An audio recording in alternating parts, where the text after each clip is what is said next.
So it's really, really good to be finally able to actually come in person, actually speak again.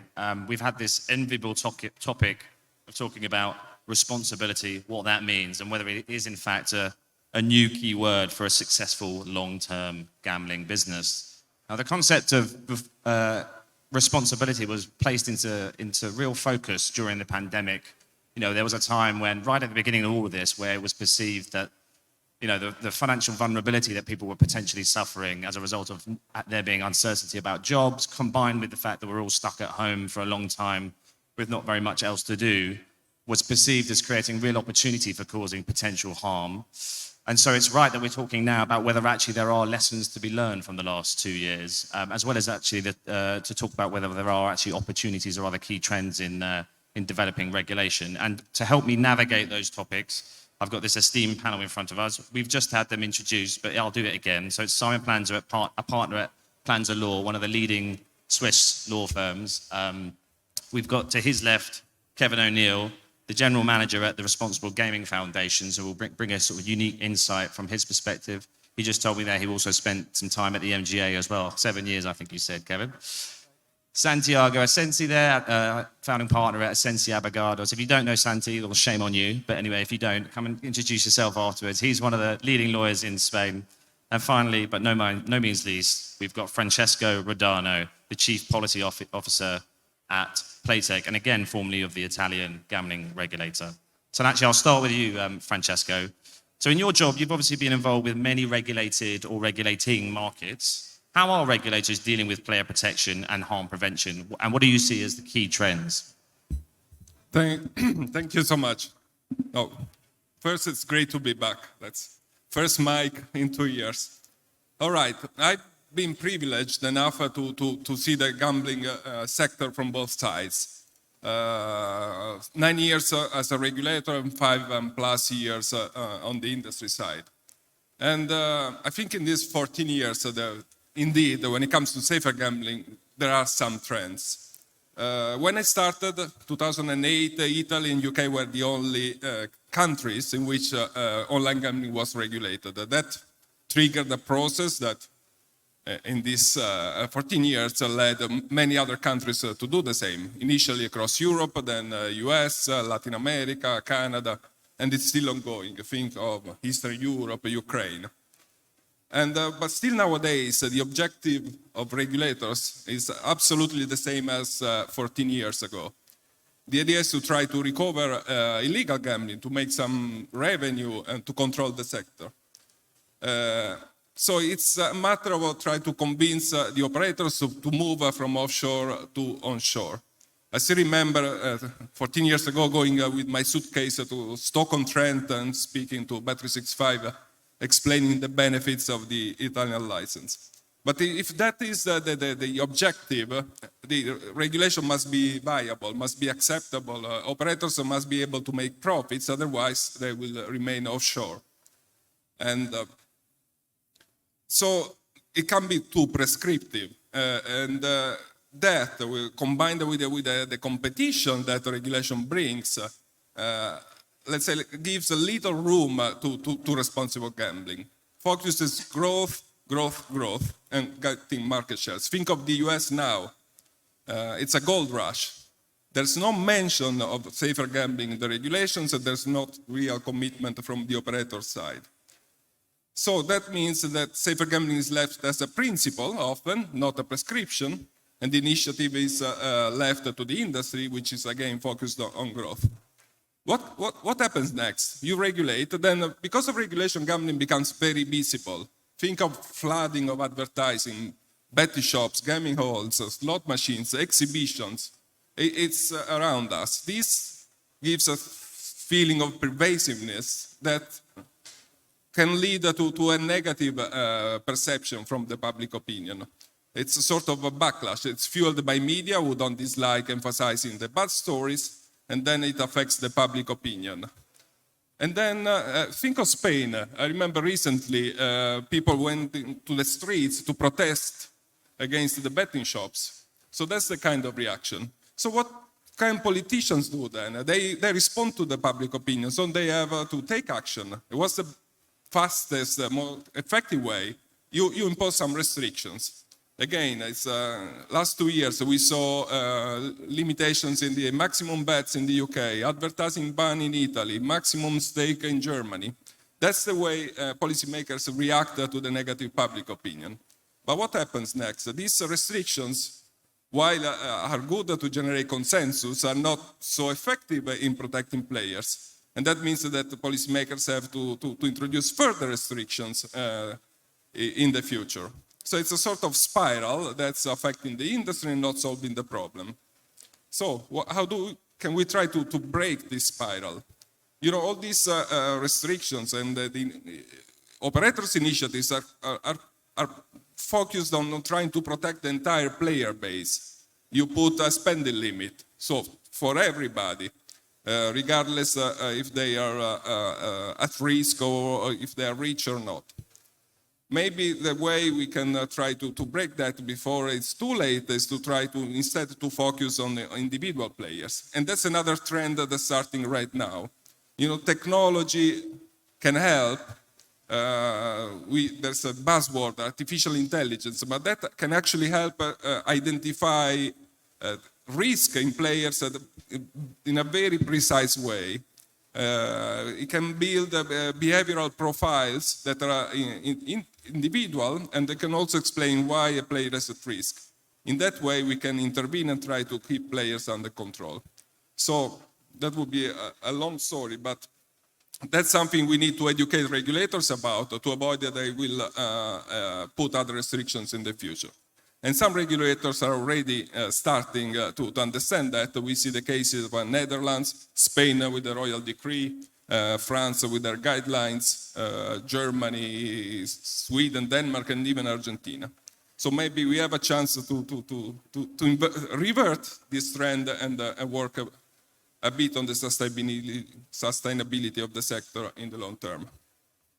Yeah, it's interesting you say about needing to educate the regulators as well, because you do see actually there's been many examples of regulators and governments reacting both to the pandemic, but also this public opinion that actually there's either too much gambling or too much gambling advertising. Perhaps we can come on to you, Santi, actually, because Spain's quite a good example of that, perhaps. So Spain approved a decree last year on gambling advertising and is now preparing one on responsible gaming. What are your views on both regulations? And from a consumer protection perspective, do you think they were needed? Thank you, Chris, and hello, everyone. As Francesco said, I'm tremendously happy to be back in the scene, to be back in conferences, and just meeting everyone in person. By the way, if someone has not met me yet, you can do it after the panel. In the first place, both decrees are totally different. One is on advertising, as you mentioned, and the other one is on responsible gaming. They are different in terms of restrictions too. Let me talk first about the responsible gambling one, just highlighting some aspects. It's a very well-balanced decree. It's defining what's a young player, defining what's a risky behavior player, defining what's intensive player, setting up how the sessions should be. So in a way, it's not as restrictive, and I will address the other one now, as the gaming advertising one was. And this is probably due to the fact that already the regulation of each game in Spain contemplated some responsible gambling measures inside that regulation for each concrete game. Now, in the case, this decree is not yet effective, has been sent, the responsible gambling one has been sent to the European Commission 1 month ago today. So 2 more months to end up with the standstill period, and then it should be published and enter into force in the 1st of July of 2021, and some aspects will be left for next year. Now, the decree on gaming advertising approved last year is a totally different issue. It's so restrictive. It's a full ban on advertising, a very similar situation to the Italian one, in which you cannot advertise on TV except 1 a.m. to 5 a.m. 1 a.m. to 5 a.m. You cannot advertise on newspapers. You cannot use celebrities to commercialize your product, etc., etc., etc. At the end of the day, a full ban in advertising with a decree form in order to dress up a little bit the situation. So the question is, do we need in Spain so many restrictions? Was this decree appropriate? Was this decree necessary? Well, the answer is very simple. The problem in Spain, the problematic gaming in Spain is 0.3% of the population, which is one of the lowest ratios of problematic gambling worldwide. So the answer is no, we didn't need so many restrictions in terms of gaming advertising because they are not proportional to the problem that the politicians have on the table. So the question is, so why they do it? So why they apply this kind of restriction? Well, first of all, we don't have the best politicians. I mean, we are not different to many other jurisdictions right now, but concretely Spain has got probably the worst politicians ever in charge of not only of the government, but also in the opposition, I would say. And moreover, if you take into account how the situation is, the regulator wasn't a body that was included in the Ministry of Finance and has been moved to the Consumers Affairs Protection, which is run by a guy from the Communist Party. So gambling in Spain, one of the most, online gambling in Spain, one of the most capitalist activities, I would say, that you can have on the table is run by a communist. So, of course, the news are not good in terms of advertising, restrictions, etc. On the other hand, and perhaps this is, well, perhaps not for sure, this is a critic to the industry. I think that during the golden years, the industry has not done all what they should in terms of integrating the society, in terms of doing lobbying, in terms of financing initiatives to prevent problematic gambling, etc. So it's not only it's not only about politicians, but also I think the industry has not done the homework as they should at the time. Thanks. Yeah, I mean that idea that policy and regulation should be evidence-led is very much a feature of the gambling review in the UK as well. You do see, as an outsider looking at what's happened across Europe, that evidence-led approach has not necessarily always been what I see as the driver of those types of changes. So anyway, I'm going to take the conversation a little bit away from advertising now. Come to you, Kevin. Look, what we've seen in the UK, the regulator particularly saying for a long time that it's calling on all operators to put consumers at the heart of their business. It's talking from a sort of more of a governance perspective. It's saying they are your customers. It should be you making sure that your players and your customers are protected. And when we spoke before this, and you said that there's an opportunity really for businesses actually from a responsibility perspective and a business ethics perspective to actually use that as a bit of a key differentiator. So I'm interested for you to share perhaps some of your views about how you see that working for operators. Yes, Chris, first of all, thank you, and I'm really happy to be here with my colleagues. Yes, well, as we all know, responsibility, we always, throw this word around most of the time, and what I see is it's a shared activity, okay? Obviously, you have the regulator on one hand that, has the regulatory framework in place, right? Then you have the operator who executes that regulation through compliance, and you have the player. Most of the time, it's the player who suffers in any situation where a lack of... Now, my preamble is that I'm not saying that operators are in any way unethical, okay? I know loads of operators, they do their very best. Like you said, yes, I spent 7 years with the regulator, Malta Gaming Authority, and I've seen a lot of cases where there's great input from the operator, great commitment to offer player protection at its best level. But yes, I believe that we need to perhaps rethink business ethics in the old school sense. And operators have a lot to gain, I believe. And I always ask the question, is it unreasonable to ask the question if operators should prioritize harm prevention over profit maximization. That is a question I would ask. And the thing is, there seems to have been an impetus recently by most operators, and they are taking it really seriously, in the sense that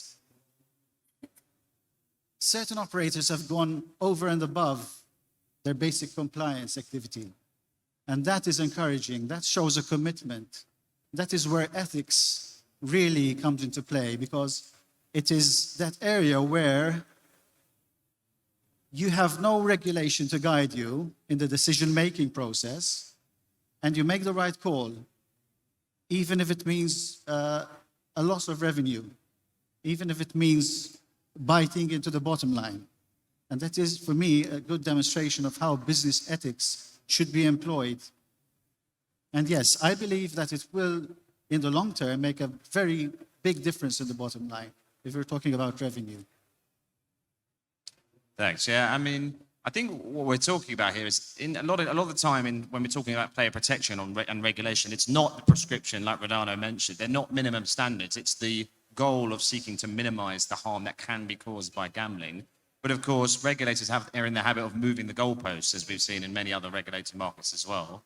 But I'm curious, are we at the point now where actually it's about that balance? I mean, again, in the UK, there's this talk. I mean, it's a stated objective of the UK's Gambling Act review for the review of the laws to actually try and seek to find the balance between, on the one hand, the freedom of consumers to choose to spend their money however they want to, including on gambling, and on the other hand, making sure that there are appropriate regulations in place to protect the very small proportion of people but who suffer real harm from this product.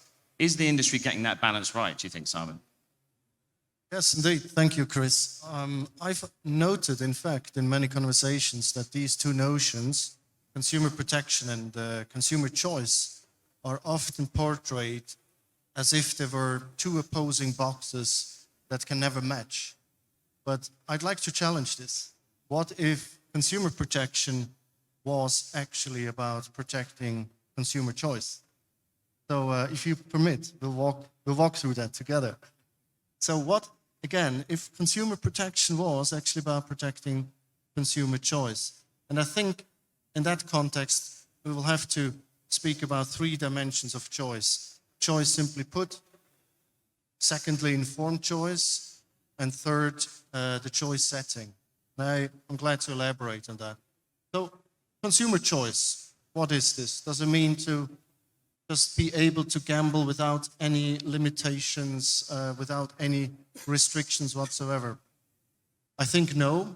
I also think it shouldn't be, because it does involve obvious risks, and people do happen to gamble more than they initially wanted.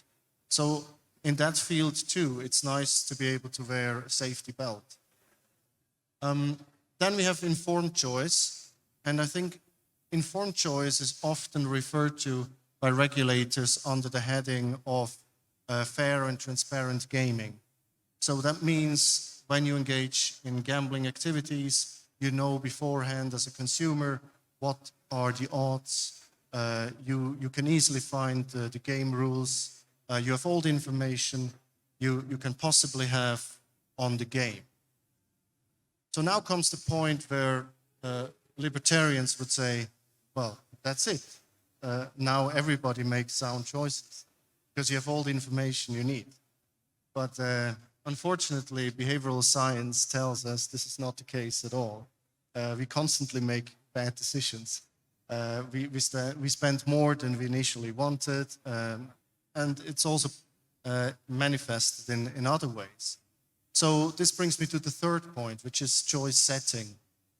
What if we understood consumer protection in a way to assist and to help players to actually stick to their choices and to actually embed their choices, so what they really want.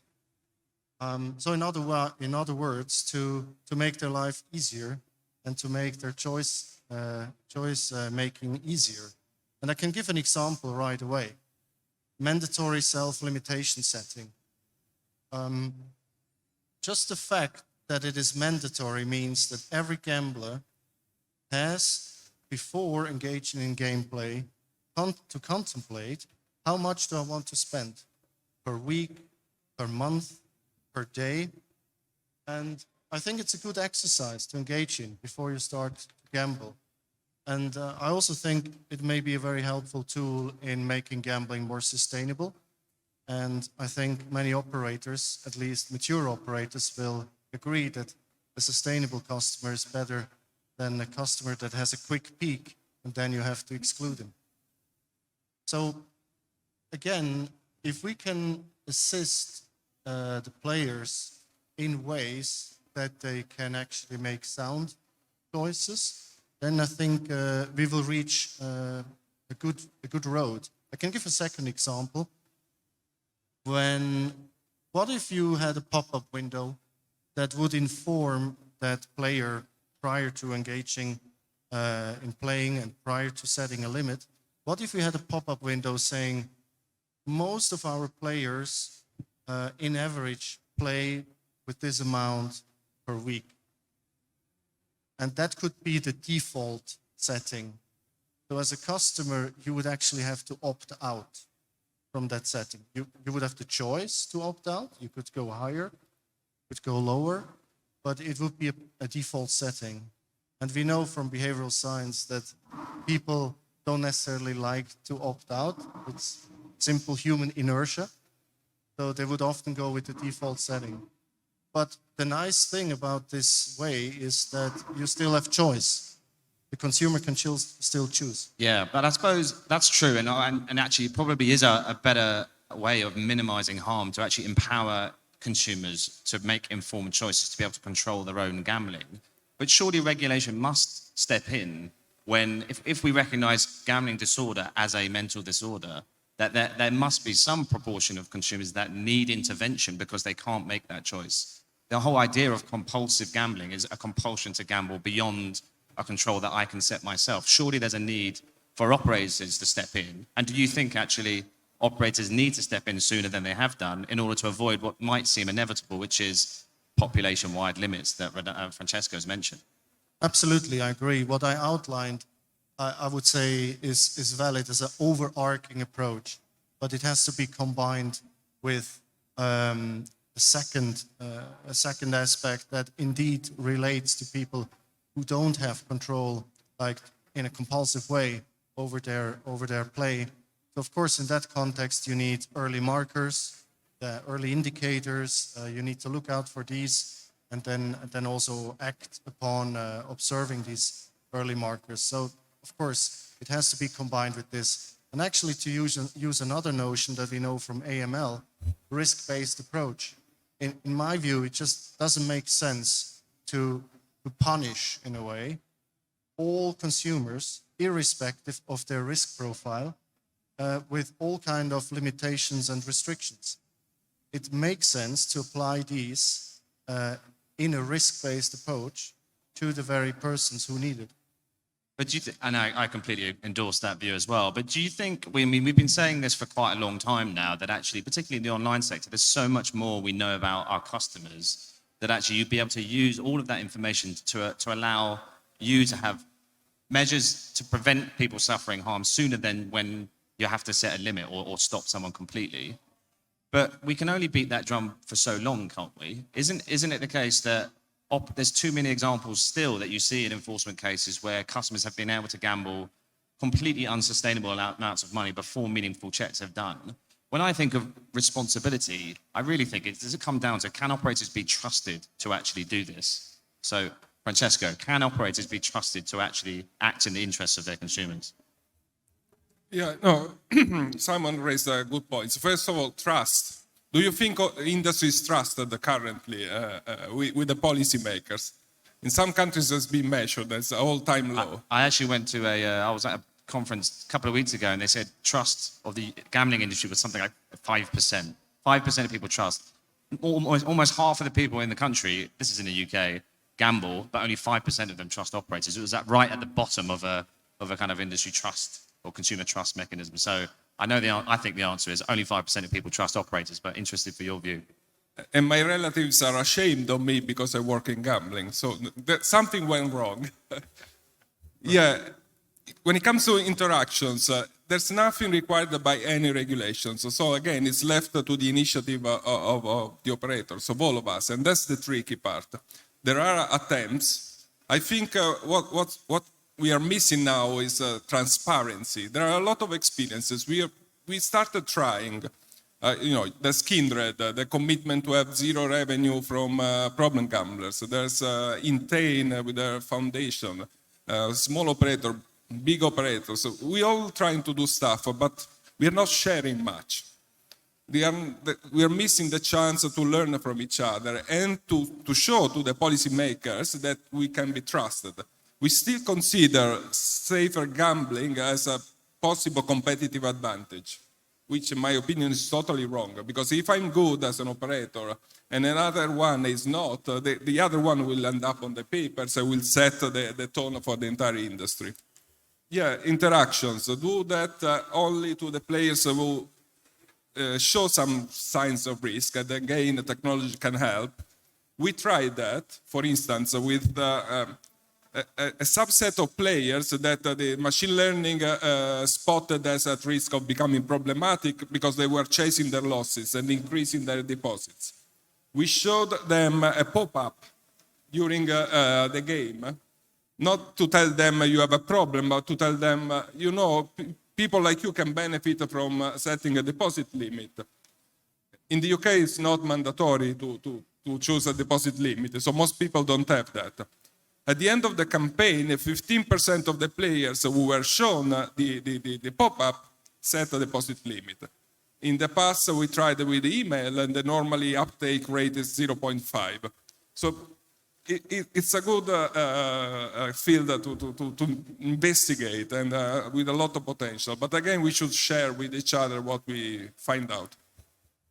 I'm afraid, Chris, and I'm going to take a more radical approach than my colleagues here.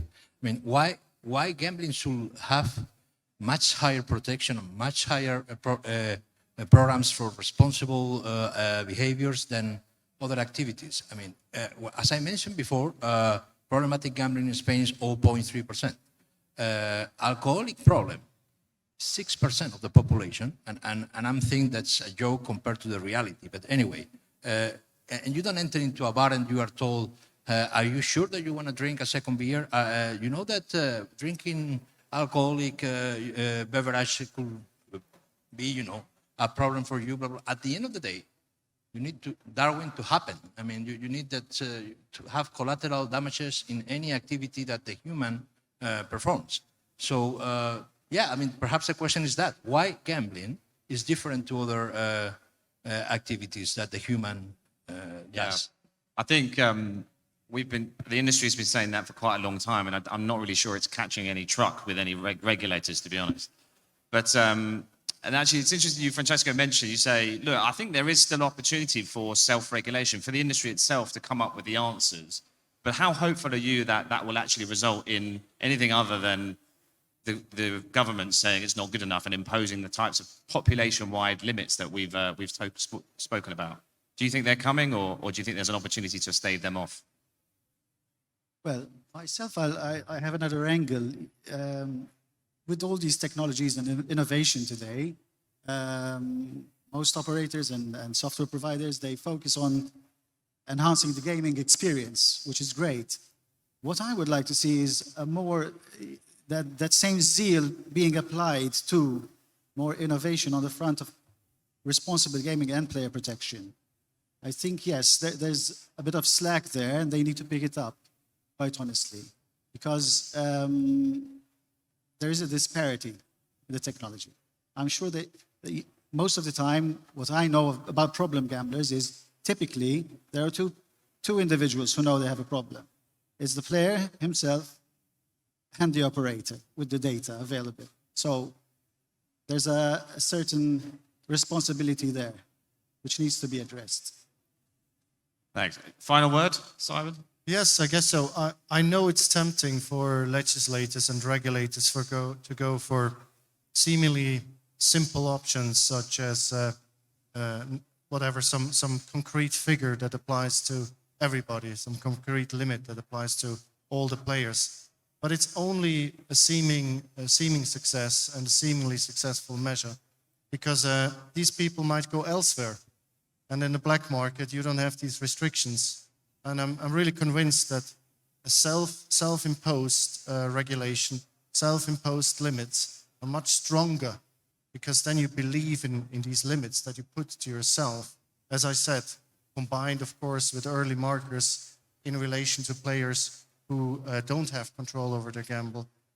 And if you catch those second category actually in time, they may very well also adapt their play and not become problem gamblers. That's why you have to identify them early on.